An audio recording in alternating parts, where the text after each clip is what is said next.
Okay, so that was apparently I had a lot of catching up to do, but I think I caught some of those memories in between those.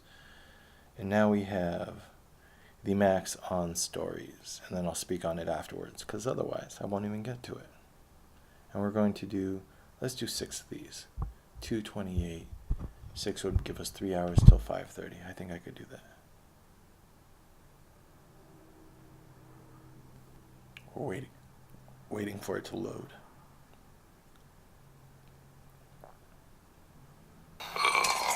I think it's time for a story. A story about the map? Oh boy! So, is this one gonna make any sense? They all make sense. At least to me. Anyway, Max was resting on the verdant jungle floor of the outback when the Dicant came slinking overhead. What? A Dicant. It's one of the major predators. What do they teach you kids in school anyway? What do they teach you kids in school anyway? Suddenly it sprang. Pretty decent roar, considering it has no animal tissue to work with. Huh? Sure, the Dicant is a plant. Everybody knows that.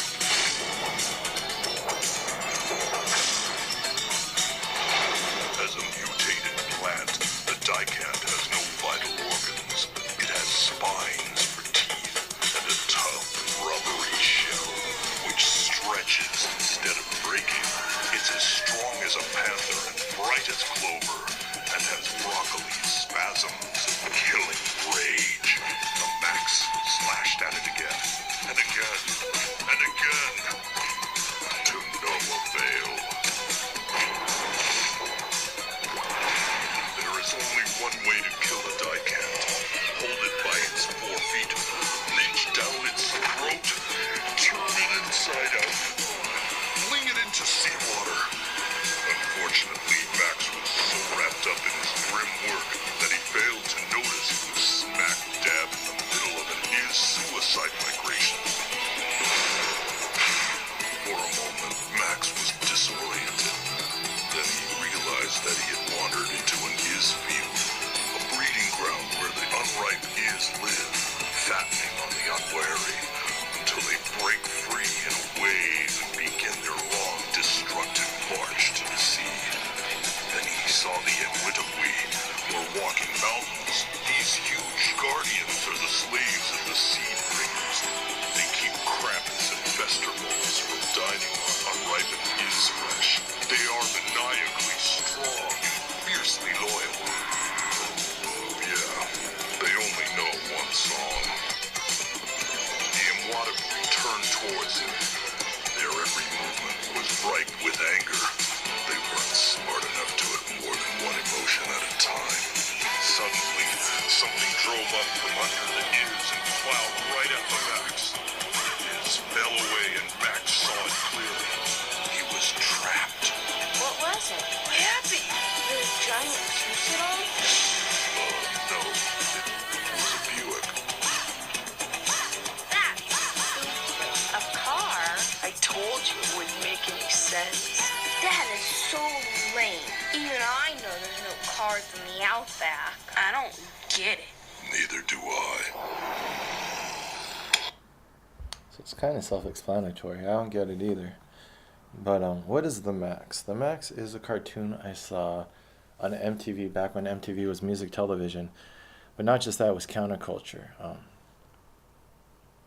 I've always been curious how counterculture gets co-opted by dominant culture.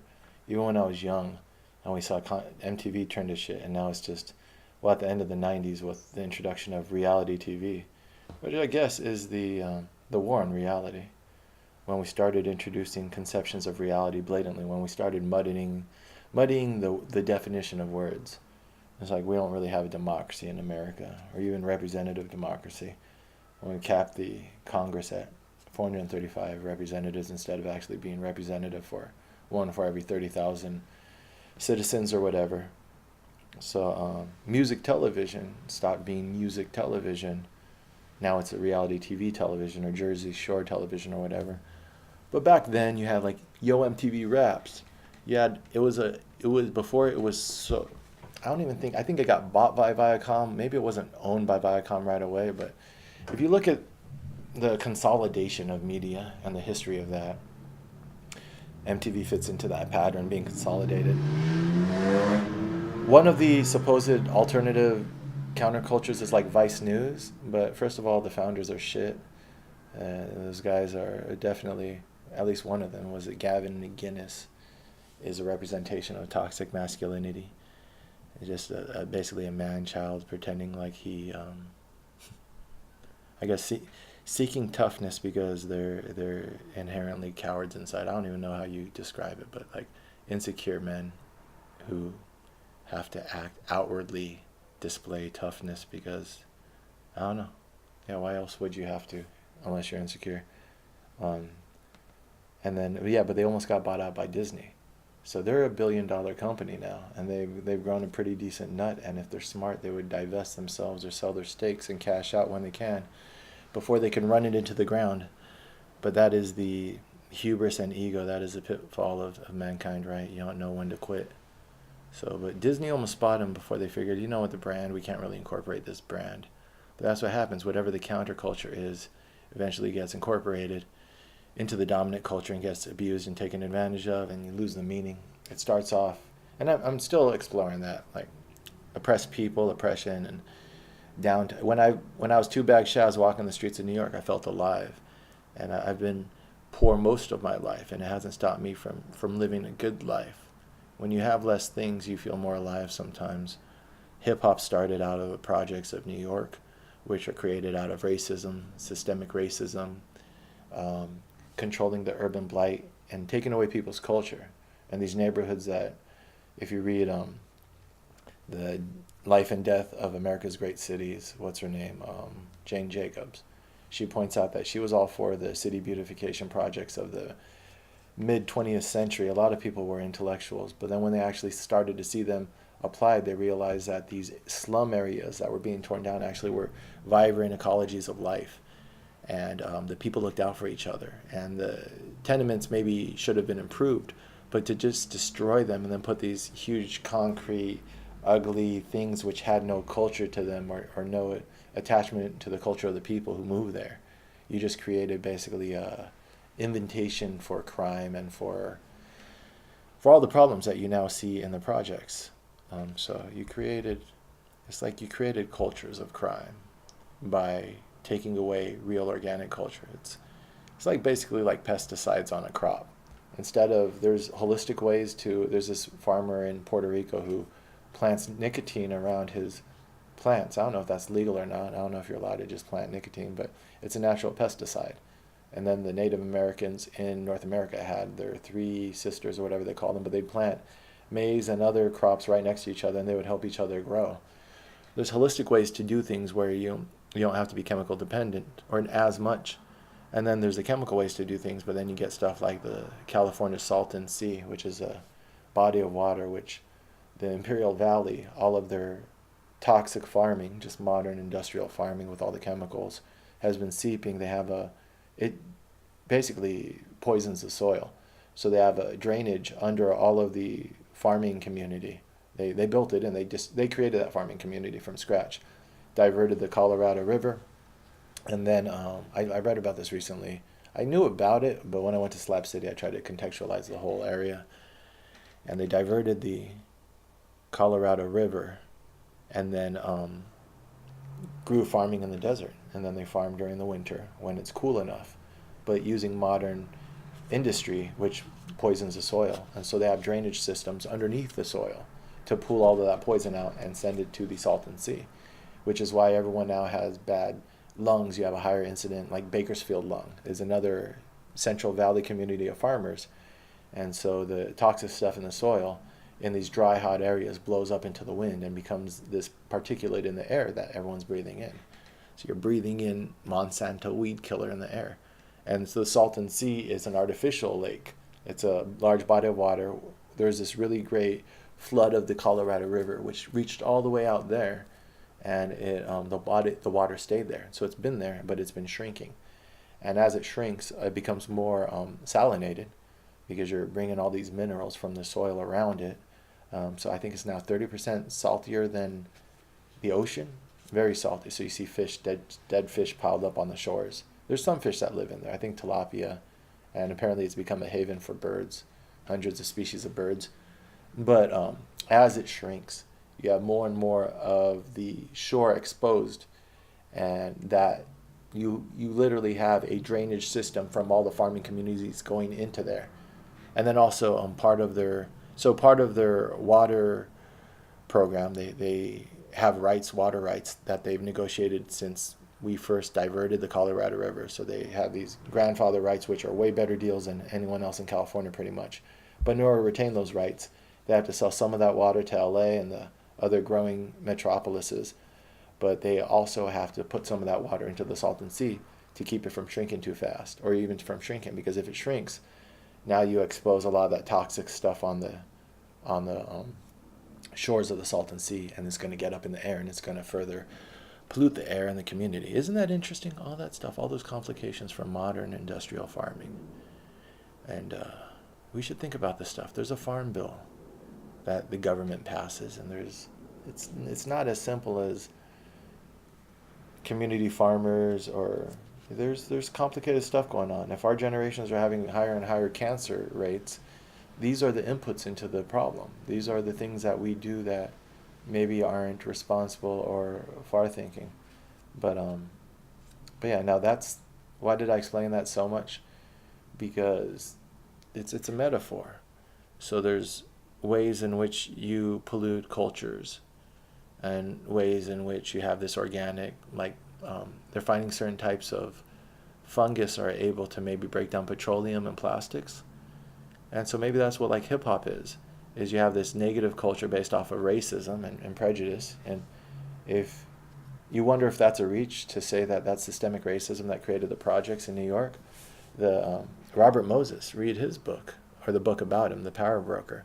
He would put simian-themed playgrounds in the projects. So basically like monkey blackface type stuff in their playgrounds. And he's on record, he's a pretty blatant racist. He's on record saying that he would keep pools near white neighborhoods in the Upper East and West colder because he noticed that it would keep the people from Harlem from coming down and swimming in their pools. They didn't like the cold water. So there's little he lowered the bridges on the way out to Long Island to keep them from busing people from the city out there to the rich people's playgrounds. So the generations before us that created the architecture and the infrastructure of our cities, if they were blatantly racist, there might be some blatantly racist shit that we're living in. So it's interesting to see. And then hip hop comes out in the 80s. So this comes to narratives. So when we're talking about the Max on stories, if you have a toxic society that's been like Monsanto-fied, like with the fertilizers and everything, but not just in the food supply, but in our narratives, where just you go 1-2 generations back, you had very racist people creating, literally building our cities, but then also telling us the stories that we tell ourselves. Then how do you break through that narrative in order to heal it, and also to give the oppressed people a voice, which is something I really care about, which is like I rail against identity politics in the sense that it divides us when we're trying to come together and achieve consensus on things. But we do want a space for new stories to come out. I love the Mel Gibson's movie about Apocalypto. And then I wonder about that. Well, Mel Gibson got pulled over when he was drunk, and he rants about anti-Semitism. But maybe he's a guy who's sensitive about power structures. He expressed it in an anti-Semitic way. But the Jewish lobby is very powerful in the United States. And in media, there's a reason for this, but there's a lot of there's a powerful Jewish culture in media in Hollywood. So maybe certain people have an indomitable spirit, and it might be like, I recognize like the Irish, the Scottish, the oppressed people, that they just really don't like having people on top of them. And since Mel is outside that culture, he looked at it suspiciously. And that's the beginning, I guess, of... he doesn't seem someone who was very good in control of his emotions. He also, I think, ranted at his daughter. You see this in Alec Baldwin, too. These people that aren't... who no one's completely bad, but their fault might be that they just not in control of their passions. But the man made a really good movie about stories that don't really come to light. The Pacifist in the recent one that he did, but Apocalypto was an amazing movie about people who usually don't get their stories told in film. So that made me suspect that he's not racist, but he has blind spots, and I think he allowed his frustration in the media in Hollywood to turn to have a. Well, I mean, I guess that's racism. Yeah. Well, we can all. My folks say stuff that I question sometimes. It's like it's when you're feeling oppressed or attacked or you're feeling victimized. Racism seems to be a sloppy answer. Like, oh, it's because these fucking Jews or because these black guys or blah blah blah. It's like, if, and yeah, so I don't know. Maybe he was getting some fucking nasty emails that he was buying into about the global cabal of Judaism. But so you don't really want to excuse someone when they go on anti-Semitic rants, because then you might be emboldening the real anti-Semites out there. And if you go on an anti-Semitic rant, then you're kind of even if you're not always an anti-Semite, at that moment, if you say it's all the fucking Jews, yeah, that is the definition of you're blaming problems on a certain culture. But I got my Mel Gibson thing. The Max on stories, dominant narratives versus narratives coming up through the cracks. That might be like the fungus dissolving plastics trying to heal. So I got that from MTV, which was one of those coming up through the cracks before it got completely overtaken by the dominant. It was a venue, and then I brought up like Vice, because like where are our alternative narratives coming from now? I wonder about that, because I just started a publishing company and I want to be a venue for alternative narratives. How am I going to keep from being co-opted, and how am I going to keep to these idealistic roots? That's what a lot of Google says, don't be evil. And now they're providing the infrastructure for China's citizen monitoring program and stuff like that. You can claim virtue and then people laugh from the sidelines. You can never stay virtuous. Well, that's what they've told me all my life, is that you can never stay sensitive. I think I'm proving that you can stay a degree of sensitive. It doesn't mean I'm going to be perfect, or it doesn't mean I'm not going to be an asshole at times. But I have a gear of assholery that I can engage if I feel I need to. But maybe hopefully you can insulate your company from your own buffoonery. So that's what I suggest the people at Vice do if they want to maintain their market share. MTV didn't do it. It's a piece of shit fucking product and brand. Why do people even care about the MTV Music Awards? And then hip hop. It's like, you could just go back to the old division. Hip-hop's for the community and rap is for the individual. So yeah, there's a lot of rap stars out there. But are there a lot of hip-hop stars? Hip-hop came out of oppressed communities to give people a voice. What is it? I listened to Rock the Bells on Sirius Radio. And fucking, they used to say, shame on fucking drug dealers and shit like that. They used to be all about the community. But then you got Jay-Z bragging about making 200 grand in the game, and then people brag about the shit. That's something I'm thinking about this year. People brag about this shit, and then they wonder when one of these kids takes it seriously.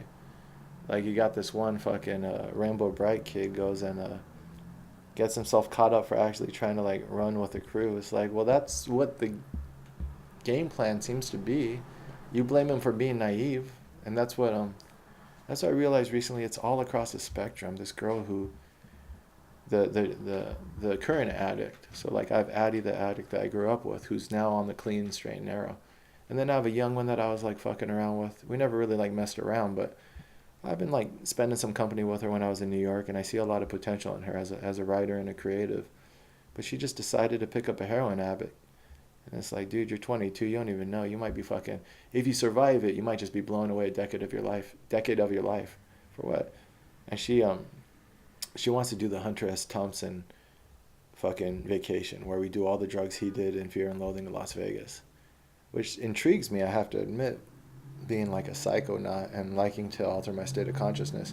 But then when I read like Freak Kingdom and I find out that he didn't even fucking do those drugs, it was his surrealist journalism.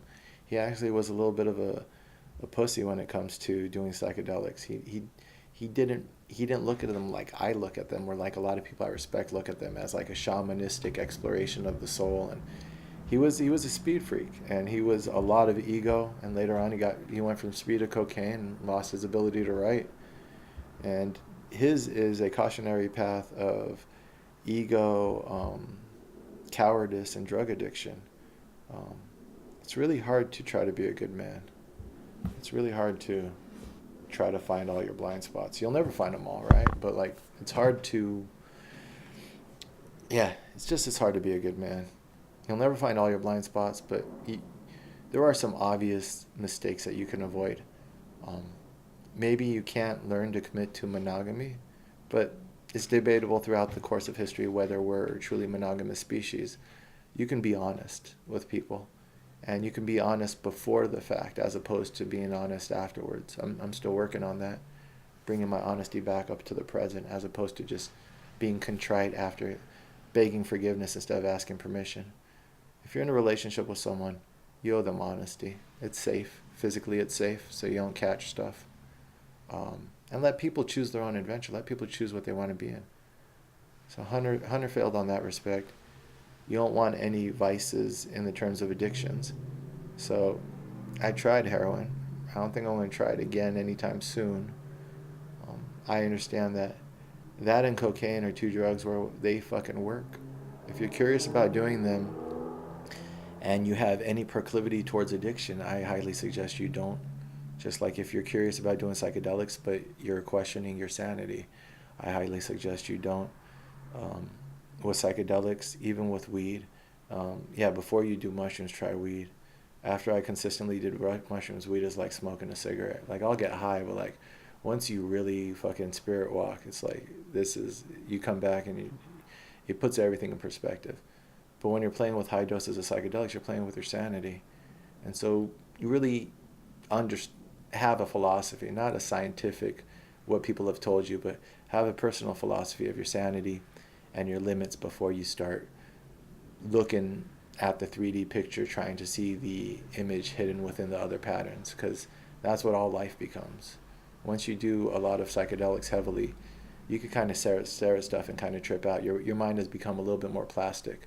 So make sure you have a firm grasp of your conception of reality. And then also when you come back, I would recommend that you check your mind and detox and contextualize your experience, and because sometimes you feel like you have insights that might just be projections or reactions. So like, I have a guy who he just took a whole bunch, like 8 grams, and he messaged me and he was like, "Hey Shaz, I just did blah blah blah." I'm like, "Whoa man, are you good?" And I asked him about like set and setting, like, where's your girl, where's this and that. He's like, "I got the whole day to myself, I got the dogs with me." I was like, good, chill out man, I can't wait to talk to you later. And then he tried to text me like 5 hours later, 8 hours later. He's like, "I'm back."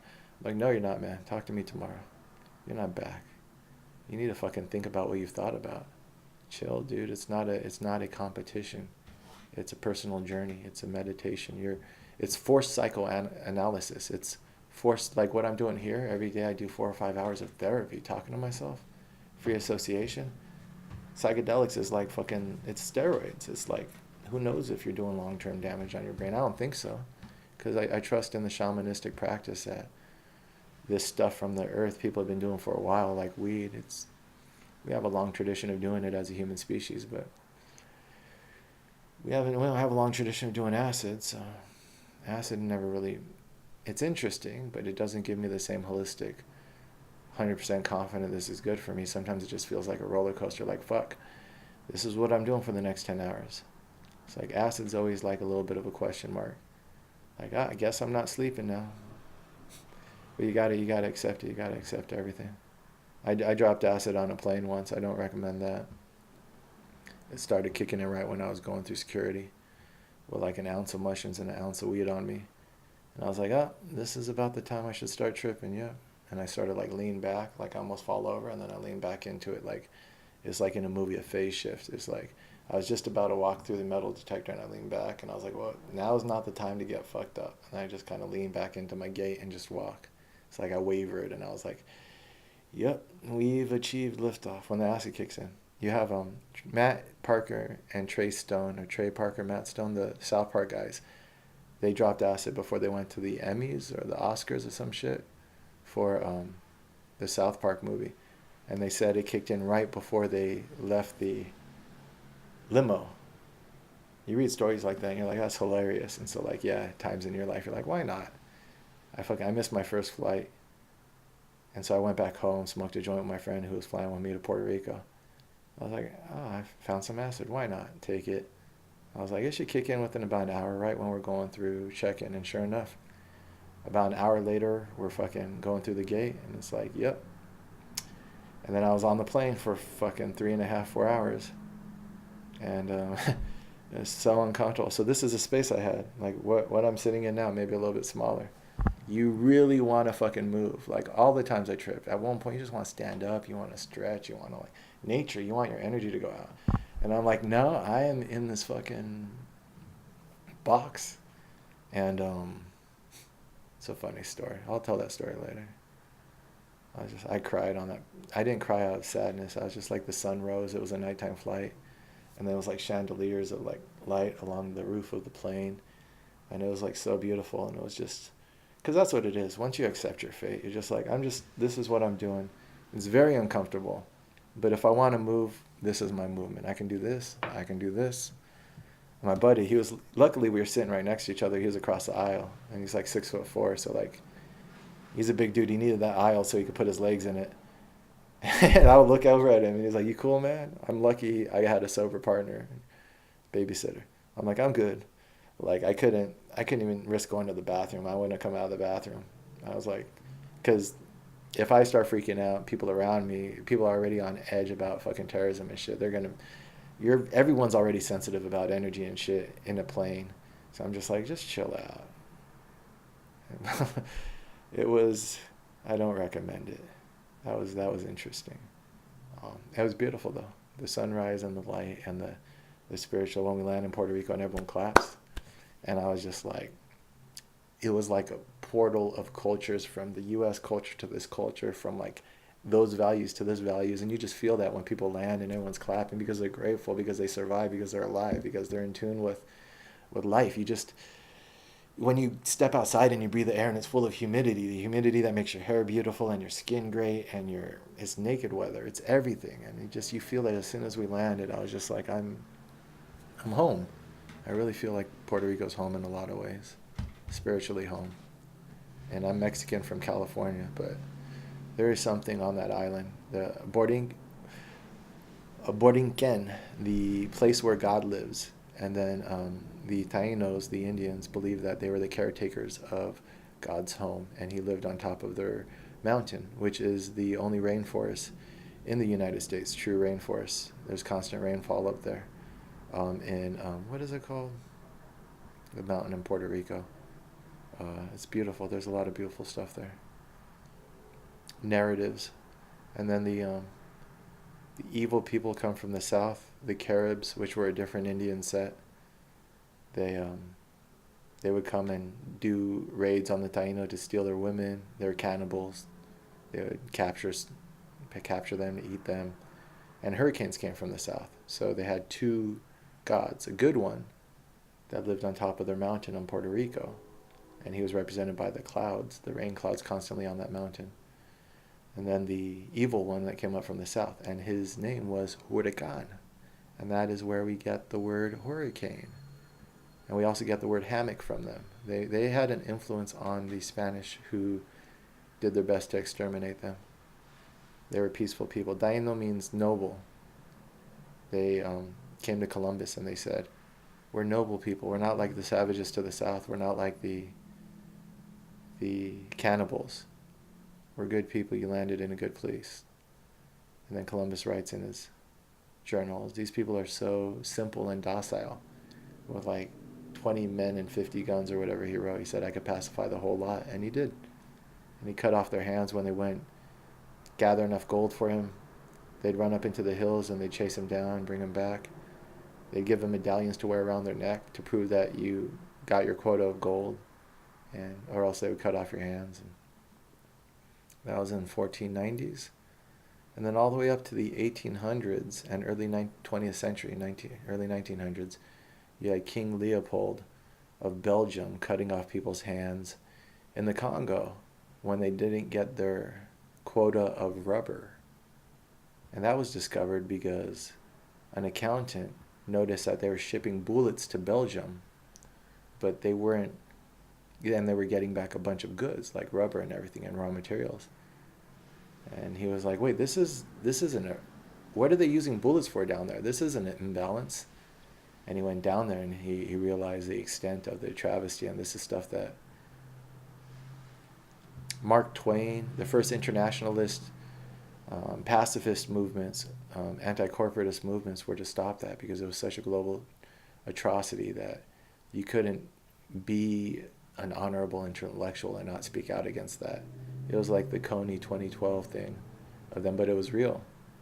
And King Leopold of Belgium lost his hand to cancer. Isn't that weird that it cut off his own hand? And he cut off how many millions of people's hands, and how many, the genocide's in the over 10 million. And then we talk about narratives and stories. I thought that it was bad that we not we glorify, but we remember the Holocaust and we ingrain it so much in our cultural memory. But the Armenians, when I dated an Armenian, she really got it. I mean, I knew about it, but they don't forget. That's one of the reasons why we broke up. Well, there's a lot of reasons, my infidelity and other stuff.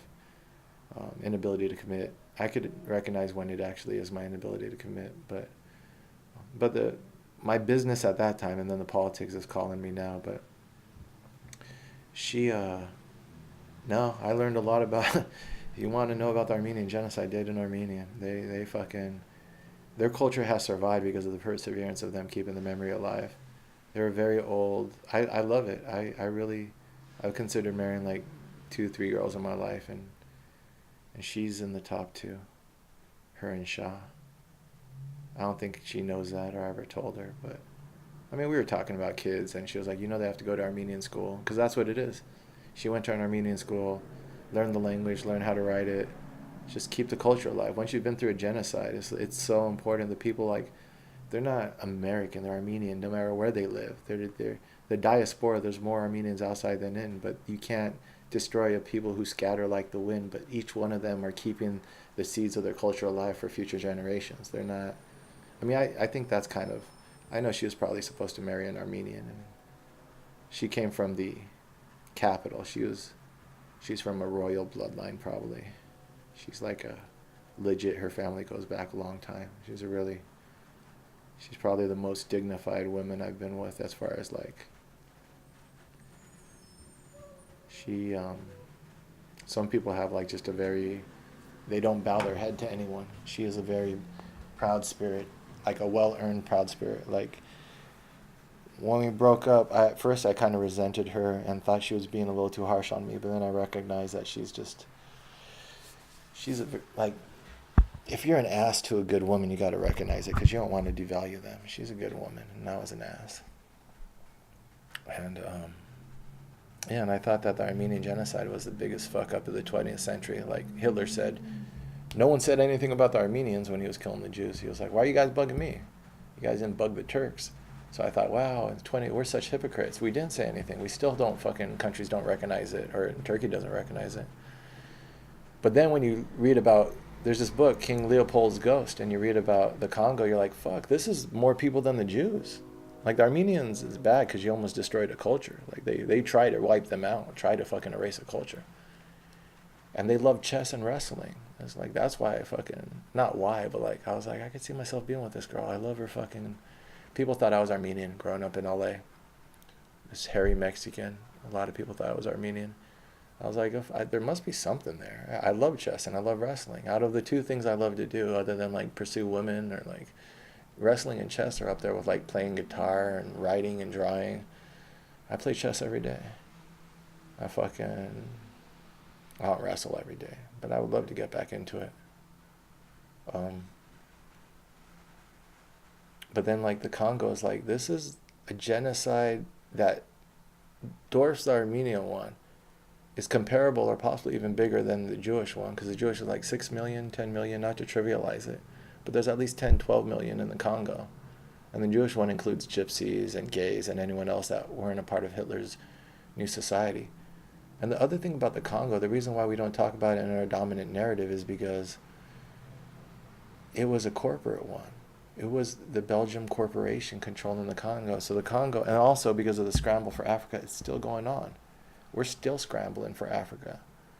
So the max on stories that break through the dominant narrative to give us more versions of the truth to round out our perspective. But then those avenues are co-opted. Rap turns into hip-hop. It goes from the community and get our community dignity and get our voices out there to money, right? Now who's the hottest, who's the nicest, who's got the most ice. It's like I even went back to Nas and I rewrote one of Nas's raps. Made you shook, you a page in my rhyme book, whatever. And fucking he's talking about shooting people. It's like, Nas, why are you talking about shooting people? You ain't shooting nobody. You Nas. I'm not saying you soft, but you're Nas. You're not a fucking shooter. And then that's why you're a writer. You Nas, you nasty. You're just trying to get women with your words and a little bit of money and power, but and then that leads to more and more fucking inward looking until we end up with fucking Rainbow Bright, who tries to walk the walk, and now the dumbass is looking at real prison time. Oh, and then I related that to that girl. So that's what it is. People fall for false narratives. And like these kids, the Max, he's talking to them and he's like, you just, I guess, have to look up the Max and watch that cartoon. It's an interesting cartoon. I think it was a critique on comic book culture. Because you have this big, strong guy who's supposed to be a superhero, but then just, there's this psychologist who wrote it. You'd have to look this up online. He analyzed it, and he said that it might be a take on the comic book culture of the 90s, where everything is its opposite. They're playing against types. You have this big bad superhero who's supposed to beat people up and fight crime like Batman, a take on Batman, but he's living homeless, and he actually is just a superhero in his mind. And when he does try to fight crime, then he gets arrested by the cops, and then this social worker has to bail him out. And the social worker is a social worker, but she's dressed all sexy and like basically lingerie. And then people comment on that. Maybe you shouldn't be dressed so sexy. And she's like, what, am I asking to be raped? So she challenges the stereotypes of like feminism, and she's a strong, independent woman. But then also the question is, but why is she always dressed in lingerie? And then they don't really get together, her and the Max. And I think eventually she moves out of the city and he moves on. And then there's some really evil, nasty shit in there too, and some other stuff. And then there's some like pop psychology maybe, and what's her name, Paglia is in the background a little bit. It was like weird. Maybe it was trying to be a commentary, and maybe it failed on some parts. Maybe it succeeded, but you just need to know the references.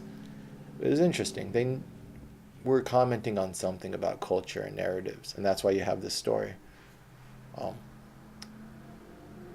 I had 17 of these I made. So I like hip hop, I like beats, I didn't use like any music production stuff other than GarageBand, and I didn't use any auto-tunes or anything. So I think having a melodic ear, not perfect pitch, but having an ear for melody, I would hear cadences of how people speak. And then also I was trying to do some deep cuts, like Craig digging online though, like, so that is the Mexican, which is like, if you like dance music, you start to realize where the inputs came from. Like drum and bass came from breaking down the Amen Brother break. So you look up the Amen Brother, and there's a really good documentary about like 8-10 minutes about the Amen Brother break, which is, I think, like off the B-side of some old rock and roll album with a really nice pocket of drums, of how they're hitting the drums. And so that was sampled for a lot of hip hop. And then it was cut into 16th notes, and a lot of drum and bass came from that, or the basic part of that. And then like there's a whole history to electric dance music and other stuff, and a lot of this stuff comes from like the 60s and 70s, from the rock and roll and the disco. And so the Mexican is like a pretty good like disco break, and then that stuff gets into like, I don't know, what did it do in the 80s? It got synthesized a little bit, but I think in the 90s it's raining outside, you could hear that. In the 90s, dance music, like I guess that Paul Farina and like Alice DJ was the popular stuff, but then there's some underground stuff, and you have like trance, and you have like, it went in different directions, just like it's doing now. And now you have like chill hop, hip hop with chill beats, which is really nice to study too, or like when we were doing freestyle.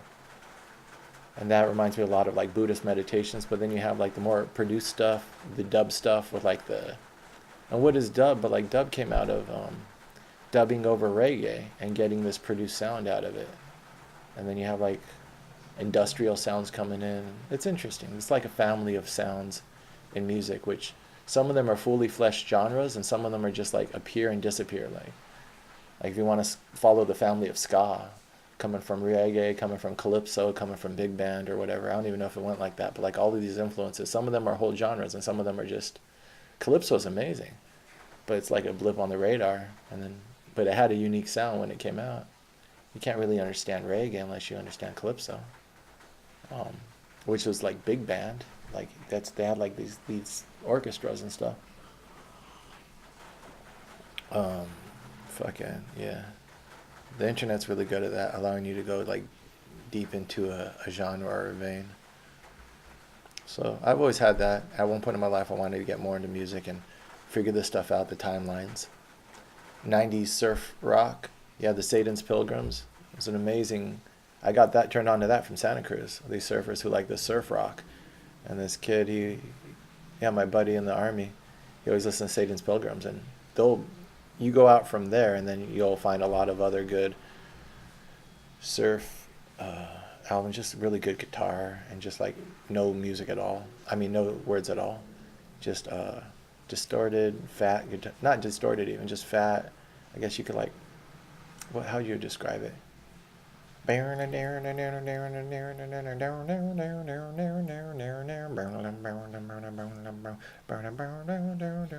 do the Godfather theme and shit. Yeah, that's a small genre. That's good because it's also a terminal genre. It's like it hasn't really gone anywhere since there. It stayed in there. Maybe people are still making music like that, but like they got themselves into a little alley and then people just do it. And then there's like I like the jam bands, like the rock ballads with no music, but just the long fucking like. Anyways, we're getting sidetracked. 42 minutes. So I like music. I like categorizing music. I like beats. And I was writing this stuff that didn't seem to be wrapping up, so I hadn't learned how to finish a project. That was this year. This year I finished a couple books. They were simple, small books, but they were like, to myself, like, I'm done. I have shit to sell. Because this year was like, if I'm going to start the publishing company, run for president, but do these other things in order to monetize myself where I'm not begging for money. I need to make money somehow, and I think real estate would be a conflict of interest. Some people would say. So I was like, all right, I'll sell books, but I have to finish them. So I fucking finished 2 books, small books, Zen Buddhism and The Tao. But back then it was like, all right, well, I want to capture more wisdom. I feel like I'm fucking tossed into a sea of bullshit, and every time I take a step out there to try to do my citizen's audit or work on that political campaign in New York, I just get fucking fed up by the cynicism and bullshit, to the point that like I'm even abandoning the one girl who seems to like love me in my life, who was willing to marry me. And he repeatedly like would say, I will follow you as long as you want me. And I'm like, well, all right, well, I'm out now, but thank you. Thanks anyways. Thanks for the money. Thanks for the fun. The times that we are selfish in our life. For what? For like ambition? A lot of like intellectuals are selfish for their ambition, but it doesn't excuse the selfishness. So that's probably why like now later on in life when I try to go back to that well, she's like, no, we are friends, my friend, but you are not good for me romantically. I'm like, you're probably right. That's why we can still be friends. Otherwise, I would ruin what friendship we have. Because I guess that's the hubris and the ego. You don't realize how much you're taking from people until they say, you're taking too much. So it's cool. Boundaries makes good friendship. And on her end, and on my end, since I don't seem to set boundaries, I could respect them. But recognition, stuff like this. Look in the mirror. So the max. Stories. When I was young, so that's like sophomore in high school, being like, what the fuck is... I only took until when I was older, and I always had them on my hard drive, just funny cartoons. And I was like, there's something here, and I'm still thinking about what it's there. But it's stories, the stories we tell ourselves. He's like, what do they even teach in school anyways? And like, it ends with a Buick, a car driving through the Sousa Downs or whatever fucking made up. You just have to watch the show and see how ridiculous it is. But to introduce kids to that shit, and we had like Eon Flux, and we had Ren and Stimpy. We just had some fucking Rocco's Modern Life. Some on the surface cartoons, but they were really opening up. They're like psychedelic cartoons. That nowadays is like, are we more conformist and authoritarian? I think so. Maybe we need more surrealist art, psychedelic art, crazy ass shit that just doesn't tell kids what to believe, but just is like wild. Right now it seems like we're just telling people money and power are the most important things. Whereas like, what was the Max telling kids in that story? I don't know, it was just a fucking crazy story. And they're like, doesn't make sense. What does it mean? And he's like, I don't know. That's what life is, right? What does it mean? Choose your own adventure. I don't know. We're just adding another perspective onto it. But then the rest of them, it goes, I arranged it from the general to the specific. So then I get more specific about the wisdom I'm actually trying to store for myself. That was like the meta one. And then the next one, well, we'll see what the next one's about.